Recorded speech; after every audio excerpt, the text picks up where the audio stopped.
নেত্রকোনার ঘটনাটা হুজুর একটা ভারতবর্ষের মেয়েরে জানি দর্শন করছে। এই ঘটনাটা এখন কি হইতাছে?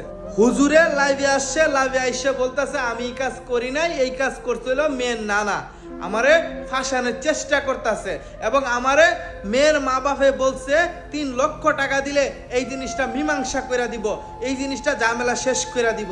তাহলে আমাদের কথা হলো, এই যে মিথ্যা অভিযোগ হুজুরের নামে, এই যে মিথ্যা অভিযোগ মেয়েদের ফ্যামিলির নামে, এই যে মিথ্যা অভিযোগ মেয়ের নামে, তাহলে সত্য কথাটা কে বলতাছে? সত্য কথাটা কে বলতাছে?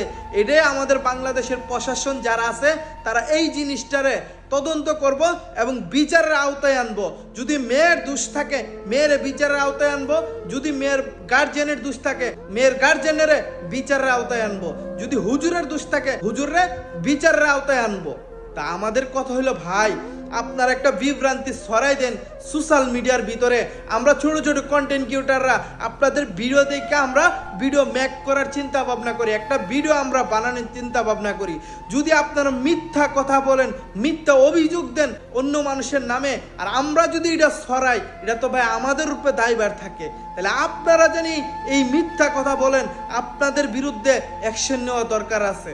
আজকে আপনারা কেন মিথ্যা কথা বলবেন সোশ্যাল মিডিয়ার ভিতরে আইসা? সেরা এখন মেইন কথা হলো নেত্রকোনার ঘটনা, যার অন্যায় হয়েছে, যে দোষ করছে তার বিরুদ্ধে যেন অ্যাকশন নেওয়া হয়, এই জিনিসটা আমরা চাই।